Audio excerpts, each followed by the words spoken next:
สบายดีสบายดีพี่น้องมาเฮ็ดยังอยู่นี่ฮะเราโมพ่นกูแต่ว่าอ้าวให้เฮ็ดยังกันมาน่ะเฮ็ดยัง10กับบหูด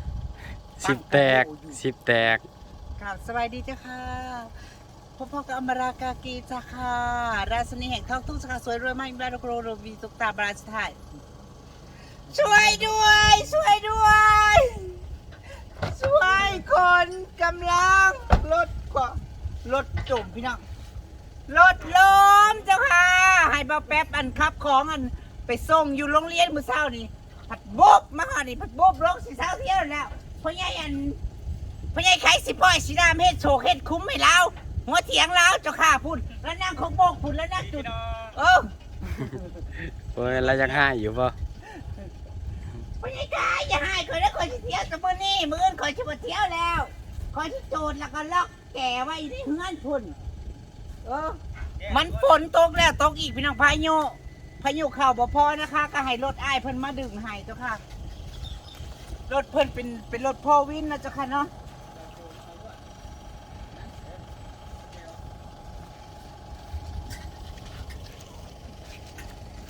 เป็นเช้าอ่ะสิไปเลี้ยงเด็กน้อยโรงเรียนบ่มาค้าอยู่นี่ก็เลยได้ยกง่ายใช้รถไถ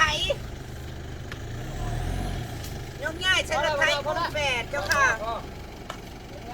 แล้วตบแกเราใช้นะเอาว่าเราใช้คอยครับซอยโอ้โหครับของพันคืนนี่เขาก็ล่มอยู่หนาว่าคืนนี่ไปส่งคุณแม่ก็ล่มหนาว่าจะเอารถไถดึงขนาดรถไถมันฆ่าถอยลังมันยังไม่มือเศร้านี่ก็ดึงก็ขาเอารถไถดึงแต่ก็บอกคืนนี่แต่เจ้าอ่อนใส่นึงถือว่าซื้อเด้อดึงเนาะนึงใส่เกี่ยวเล่งใส่เล่งกับมันนึงมาสิดึงคอยเน้นกันเล่งไว้เลยเดี๋ยวไปต้องเอาผมมากันมาเป็นนะ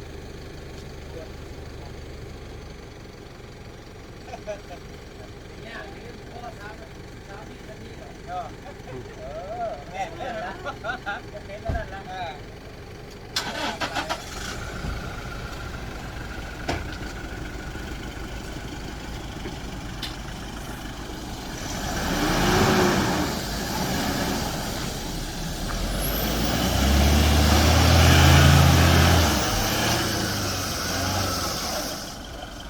เอาสิขึ้นบ่วันนี้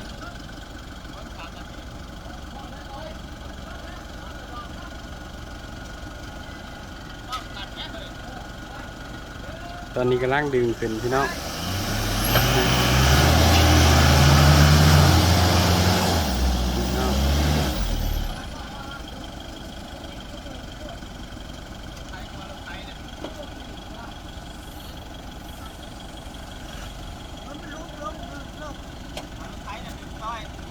ครับ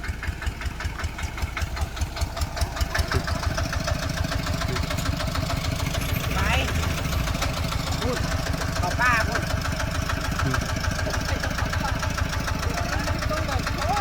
ลุงโคตรนะบอกพูดก่อนนี่พี่น้องลงขับลงแม่ดีหรอเมื่อกี้มันมุนจะตายเลย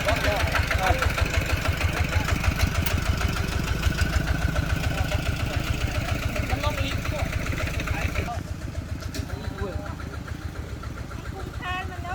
ยู่ใส่กันปะจับให้รอบหนึ่งหลายคนยู่ตึ้งยู่ไปเลยเด้อพุ่งก็ประจำเลยนะว่าบักตุกเนี่ยแง่กันเลยแง่ครับจะไม่จะลงพายุเวลาขี่ก็นั่งขี่รถพวกนี้ในโปรตีนจะดีเลยบ่เนื้อมันมนตุ้ยอยู่มุนทางเดียวมุนยืดคำว่ายู่ถอยได้ได้อีกถอยลังถอยได้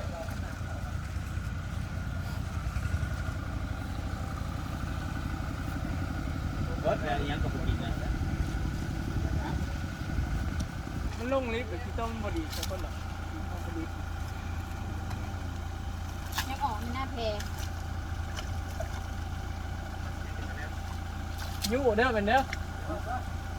ว่าไม่มาไทยวะ ไม่มาถึงว่า มันสั่นนะไม่ จนนั้นก็ออกควันมันทูกับจังอันนั้นคิดว่าเสียวหรือคันมาแบบ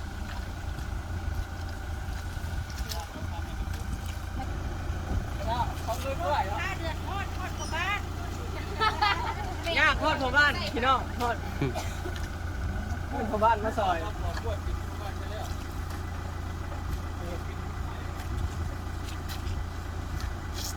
ลูกก็ได้อีกแล้วลูกได้อีกแล้วลาดก็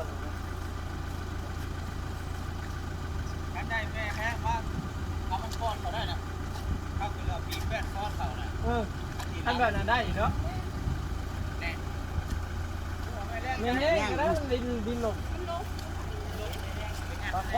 คนกันอยู่แล้วมันลิ้นข้านว่าบอสว่าจะให้เสาะตัวในข้านพุ่นเสาะตัวในข้านนะได้บอสมันฆ่าพวกมันอย่างนี้ก็ได้บอสเขาได้ใส่พวกมันนิดเดียวเองมันฆ่าพวกมันปกติถ้าจะเข้าเขายืดอย่างนั้นได้อยู่ว่าคนหลายคนมาใส่กัน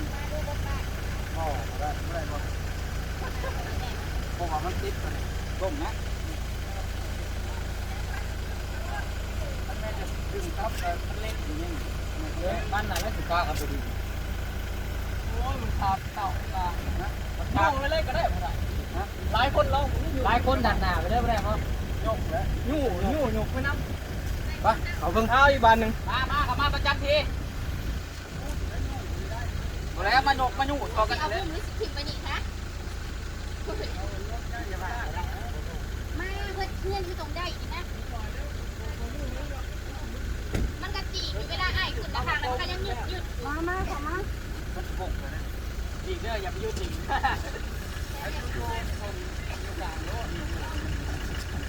งงถึงนี่เยอะครับมาเห็นแล้วนี่ละไป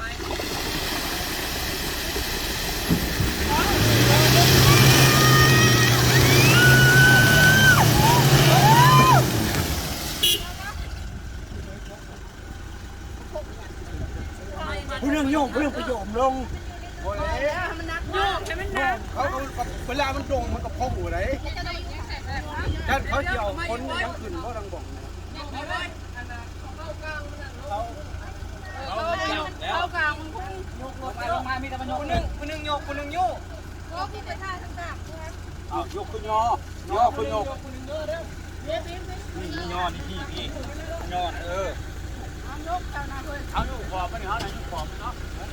เพื่อนด่านะว่ายู่เพ่เพื่อนเห็นว่ามันยู่ขอบเพ่ เอาจัดงานกันเลยวันนี้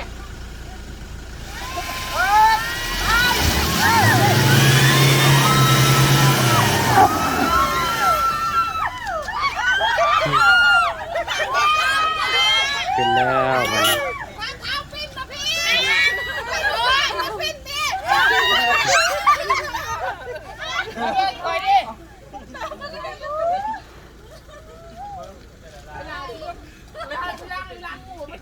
แป๊บมานี่กูสมองมึงลงนี่ฟังกระแสที่ได้ยินดีได้ถ่ายแม่หยัดมือต้องไปลงกันล้มทำมาเลี้ยงเดือดทอดเอาไปบ้าน ทอดพ่อบ้านได้พี่น้องเอ้ยรถพ่อบ้านบ่ได้มาอยู่ ใครที่เราเดือดข้างกับมู นี่บนผูเข้าบนอยู่นี่บอกมัน บอกกันแล้วมันบอกแล้วคนหนึ่งยกมันฆ่านะขั้นยู่อย่างเดียวมันโยกขั้นโยกกับไหนงานคนหนึ่งยกคนหนึ่งยู่ นั่นแท็กเป็นอยู่ โยนะ เอาเวลาผู้ดังจอแล้วเป็นช่องพอดีแล้วพอดีแล้วหลังบ้านมึงมีคุ้มรออยู่ เฮ้ยส่งได้ครับผ้ามากกระปุกเห็ดข้าไม่แน่ดิเต็มหม้อพูดต่างกัน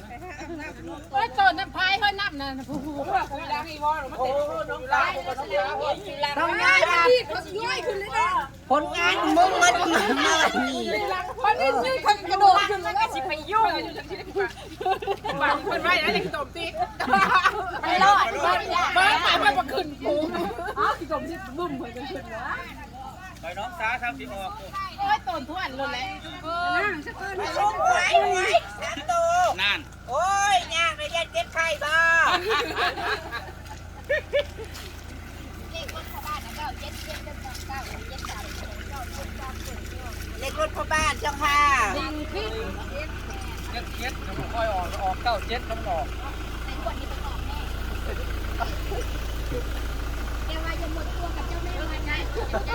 เอาที่เขาไปเอา ปุ้ยพี่น้องโอ้ยกลัว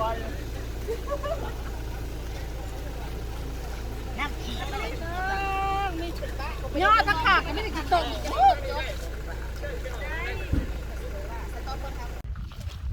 นางสิไปลงน้องแล้วค่ะ สภาพแบบงามแฮง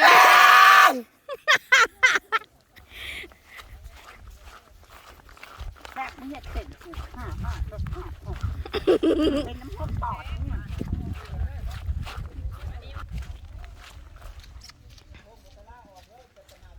เล่นเป็นได้จิ๊บค่ะ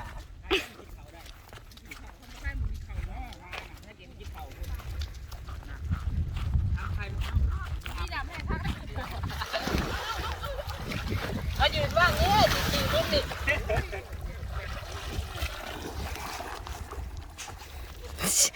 เปิดค่ะซองดาหลาน รถสภาพ ว้าถูก